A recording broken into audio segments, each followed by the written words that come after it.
This is Grace Cho. Today we are speaking with Scott Gordley. Scott was appointed Ringling College of Art and Design Department Head for Illustration in 2016. Scott brings with him over 30 years of illustration, teaching, and administration experience. Welcome, Scott. Hello, how are you, Grace? I'm glad to be here.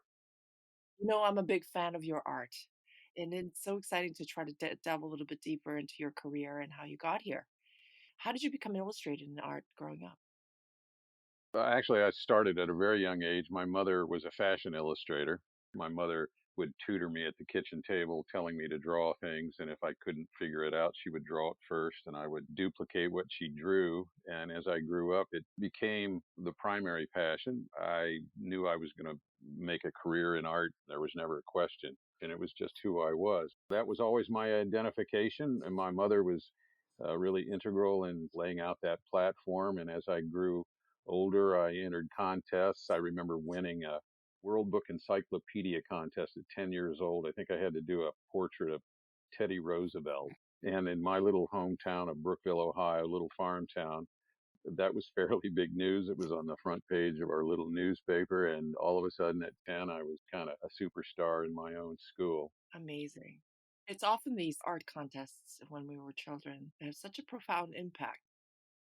Well, making art is a solitary endeavor. You kind of go on your own adrenaline. And even as a little child, it was the world that I kind of was enveloped in. My parents would take me to church, and she would bring a pad of paper because I really wasn't interested in what the minister had to say. But I was interested in my own little art world. So I would draw page after page in this sketchbook. And at that time, Combat was a television show that was all about soldiers in World War II. So I would draw war scenes during the church sermon, and I would make sound effects of exploding grenades and tank explosions. My mother had to put her hand over my mouth. I'd get so into it, I forgot where I was. Funny story. I love that story. Well, from there, you go on to a lot of school, undergraduate degrees, graduate levels. Why so many? Well, I went to a state university at Bowling Green State University in Ohio, and I was an art major for about 2 years until I just got tired of the winters. I decided to go to Ringling School of Art. I knew nothing about it. It was in Florida. It was on the coast. It had beaches and palm trees, and that was enough for me. And I decided to go to graduate school. I went to Wesleyan, where I majored in literature, and then I went to Tufts, and there I was involved in performance art and video. So I really wanted experience. I wanted to branch out into other areas. And I think that's always just been my personality. I like to do a lot of things. So a lot of schools kind of worked into that. Each program offered me something dramatically different. Now you teach at Ringling, where you also went to school. And what's that experience like? Well, just to sort of go back in time a little bit, when I was a student here, I had taken about 5 months off from Bowling Green starting in the summer, and I worked for a carnival. I flew to Milwaukee for Summerfest, and I worked for the carnival guessing people's ages and weights. And that was pretty interesting. Prior to that, I worked in a strip tent. Oh, They had strippers at the carnival, and they had a strip tent. And in rural areas like Milwaukee and upstate New York, it'd be full of farmers. It was sort of a Toulouse-Lautrec experience. yes, that's what I envisioned. So I had a trailer that I lived in while I worked for the carnival. I came to Ringling, and I lived right across from the campus in a trailer park in a 13-foot trailer in a Mennonite trailer park, no less, who kind of took me under their wing. They looked at me as a curiosity, an art student, and they would have me over for dinner. And it was a 3-year wonderful experience at Ringling. Like 35 years later, I get an offer to come back and head the illustration department. It is interesting. It's the campus has changed. Needless to say, a lot more buildings and structures. There are still some of the original buildings that were here when I was a student, and I find myself walking down some of the same sidewalks I did as a student. So that's kind of a weird collapse of time. But there is still the same vibe on campus that there was in the 70s when I was a student. I think the students are more serious. Part of that is just a temper of the times and jobs and, very conscious of what they're going to do when they get out of school. I don't think we thought that much about what we would do when we got out of school. We knew we'd find our way somehow. There's more pressure put on students. So, the definition of illustration, we've had a lot of discussion on it lately with a variety of different professionals in the industry. What would you say illustration is? I don't know that it's ever really changed. The industry's changed, but the definition really hasn't changed. Graphic fine art, if you wanted to give it a label, fine art and illustration, that's always been the big debate for years. And in fact, in the university systems, there's always been that dichotomy between the fine arts department and the illustration department and the graphic arts department because one is commercial and frankly the other one is commercial too, because if you're a fine artist then they need to sell their work. And whether it's a gallery owner telling you you sold those figures from the last show and they were very popular, you have some collectors that are interested in those, maybe you should do more figures for the next show. That's no different than an art director in an editorial position at a magazine saying, okay, this is what we are looking for in this particular illustration. Admittedly, in fine arts, you're self-propelled to do whatever pieces you want to do, whatever you want them to say, kind of construct your own theme. As an illustrator, you're directed into what to do. And I think that's basically the difference. When we have students as freshmen come into the school, and we hear this all the time from parents and students when we have open houses and they're looking over colleges, they're not quite sure what illustration is. And you have to tell them it's editorial illustration, it's children's books, it's fused with graphic design. We try to really encourage our students to be involved in graphic design as well as illustration so that they can package their work better. For instance, you're working on a poster for a music performance. It really helps you to know graphic design in so many ways. One, you can allow for the graphic design to be a part of the illustration, and that influences the way in which you lay out the illustration. If you can do both graphic design and illustration, you get paid more for it. They don't have to hire a graphic designer. And I think for a portfolio for a student coming out of school, if you know graphic design and you can include that in your portfolio, it just makes it look much more polished, much more professional. Illustration overlaps in so many areas on campus here at Ringling. Motion design is one of our programs. Illustrators are needed to do the graphics. Illustrators are needed to work within the graphic design department because somebody has to draw those images. Game art, animation, concept work for film and animation. Somebody has to do the storyboards, design the characters. And then you have all the professions tied in with the illustration industry that That's very helpful. I think the clarification between your self expression versus getting the direction for a client, for example, I think is a clear mark of distinction. my career's taken both paths. I've been an illustrator and a fine artist with galleries for the entire length of my career. We had a painter in the fine arts department who has a considerable reputation and would turn her nose up at the illustration program because it was commercial, and that's not uncommon. And until the day that the New Yorker contacted her in one of her paintings for the fiction article that they run, so that when that came out, it was announced on campus. And when I ran across her, I said, "Well, now I guess you're an illustrator, right?" It was like I threw a dart at her. Like, so what's wrong with that? There are so many illustrators that are involved in galleries at Ringling. We have 40 faculty, 32 full time and 8 part time, and they're all working artists. And probably, I'd say 25 out of the 32 are wonderful painters and fine artists and exhibiting in galleries all over the world. It's an incredible group of artists. So, we really kind of leave the distinctions behind in this program. And what has changed the illustration industry over the years when you started out versus today? Well, certainly digital illustration wasn't around when I started. And so that's changed it in good and bad ways. Good in that it makes illustration more expedient. Deadlines are much tighter than they used to be. If you work for a weekly like Time Magazine, You'd have basically 2.5 to 3 days. You would literally have to just deliver your work to it or send it on a Greyhound bus if you're out in New York City. And now, of course, you can just electronically send it. So you may have less than 24 hours to do an illustration. I've noticed that they require more sketches to look over. When I started out, we would do one or two sketches. Now the norm is four or five.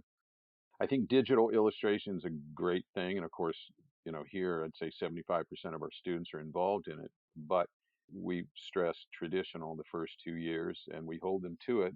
The only trouble with digital, and I think you talk to anybody that's in education that teaches in a illustration department will bemoan the fact that a lot of digital illustration tends to look cookie cutter and much the same. And there's so much available art online for students to look at and want to replicate. Back when I was a student, we had the library and we had books and we looked at those books religiously. And of course, we had our favorites that we tried to emulate. And, photo bashing, if you don't know what that is, it's especially for game art and concept work, artists will literally just take a photograph and fuse it into Photoshop and paint over the top of it. People use that method because it's expedient. When you're in the industry and you've got 6 hours to come up with an idea, you don't have time to render a landscape necessarily and all the textural aspects of it. So photo bashing is kind of an industry standard. Students will fall into that, but we keep telling them, yeah, okay, you can do that when you're in the industry, but when you're a student, you need to know how to render those things so that you know how to photo bash and what you want to use and how you want to use it and how you want to disguise it so it doesn't look like it's just simply a photograph. So, we teach traditional, we make them work at it, but, the industry is just different. Everything is faster than it was 10 years ago, let alone 20 years ago. So if you're working for the New York Times, you get an assignment in the morning, you have to have it done by lunch. Do you see a trend in your students as to preference that they would choose in terms of freelance versus working with a publisher or some company? When I was in school, there were very few illustration studios. It was all a freelance world. It's still, I would say, largely a freelance life for illustrators, but there are studios. Disney Design Group has a huge presence. They do workshops on campus and students go off to do internships and some are employed by them. Some of the staples like Hallmark cards, American Greetings, Abercrombie and Fitch has a huge stable of illustrators that do graphics, Carter's Clothing, General Motors. We have students that go off into the animation world, Pixar, DreamWorks, and Disney, and those tend to be contract jobs. They'll work for 2 or 3 years on a project, and then they'll have a new contract assigned for a particular project they're working on. Hasbro Toys up in Providence employs a number of our students, and they also work on a contract basis. I believe it's a yearly contract. Well, we've noticed that some of these companies, such as Dropbox, Slack, Airbnb, these kinds of companies are using illustration more and more to communicate to the audience. Do they come to campus and try to recruit or? No, they haven't, not to my knowledge, at least in the illustration program. One of the things we talk about with the students is brand illustration, and we use it on campus as well for our marketing purposes, where we have an illustrator that we'll hire that will create a brand in the style of illustration they're asked to produce that gives the institution a certain look. We had one last year that we worked on. It was, I think, superheroes, and the illustrator illustrated all the different programs Ringling has to offer, and the campaign was kind of done in a superhero vein. And obviously that appeals to high school students who are hugely into Spider-Man and Marvel comics. So brand illustration is it's a niche that is growing in the market. Mm. I'm going to switch gears a little bit now and talk about your commissioned work. You're commissioned by so many famous people to paint portraits. In the past 30 years, the names have been included are James Earl Jones, Cher, Madonna. It's incredible. I worked as an artist in residence at the Eugene O'Neill Theater Center in Waterford, Connecticut. I would sketch rehearsals. They do play readings at the O'Neill, It's kind of summer camp for actors. It's a chance for them to get away from the cameras and the filming schedules and just hone their craft. And I got to meet a lot of people through that. But beyond that, I had a lot of magazine work where I did a lot of portraits. I did a series of covers for Esquire magazine. They would hire me to paint, for instance, Cher, as Salvador Dali would have painted her. I did a portrait of Madonna as Claude Monet would paint her. I did a portrait of Michelle Pfeiffer as Paul Gauguin would paint her. I did a portrait of James Earl Jones, and that was a wonderful experience. Are you sitting down with these people as you do your portrait? Sometimes with James Earl Jones, I did. I spent about 4 hours with him in the studio.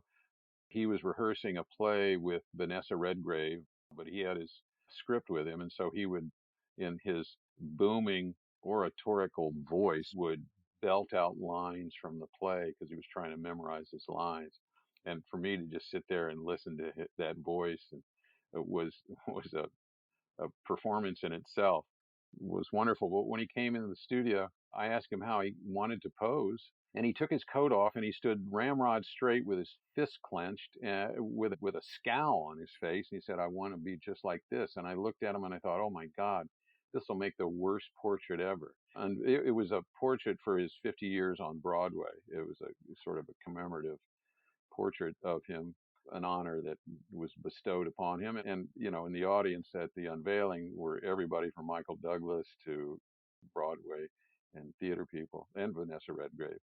And I was just racked with fear that they're going to look at me thinking I wanted this pose and it was not going to make a great portrait. So I said, well, okay. And I did some quick sketches and took photographs. When I got done with the sketching, I called his agent and I said, could you maybe talk to his wife and see if, she can kind of soften him up on that pose because that's just not going to be good. And she eventually did. And so I did a portrait of him, much more relaxed portrait that I finally liked. And who's going to argue with Darth Vader, for God's sakes? And it's always a little nerve wracking. I do a number of portrait commissions and I still have that same sort of mild anxiety when we do the unveiling. They've never seen it. You don't know what people think they look like. You know what you think they look like. But to be a good portrait artist, you have to consider how they think of themselves. And you can only get that information from spending time with them. That's why I like to do life studies where they literally pose in front of me. You have to know what they think of themselves, and that comes with time with the subject. And I think that's a very important skill. If you were to translate that to the illustrator world, what are those skills? I think in an illustration, especially editorial illustration, where you have a little bit of flexibility in how you portray a subject, you certainly bring to the plate your personality and the things that you are passionate about. You'll introduce elements of that in the illustration. And for example, say it's a fiction article for the New Yorker, and you have a figure in who's the main character in the story in an interior space.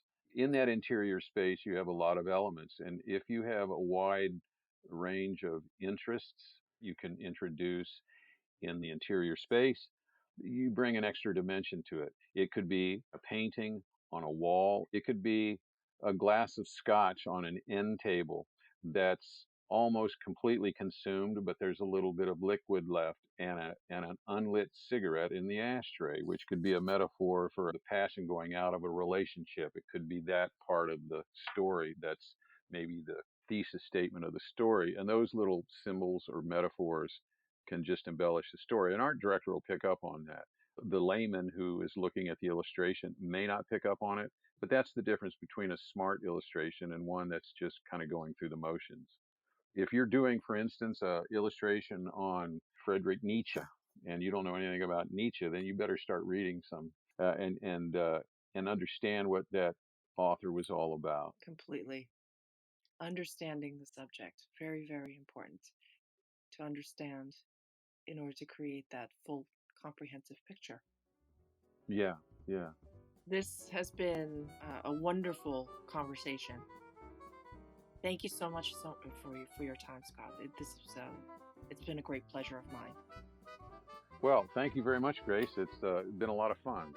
I thoroughly enjoyed myself. This is Grace Cho, entrepreneur. We help creatives succeed. Bye bye.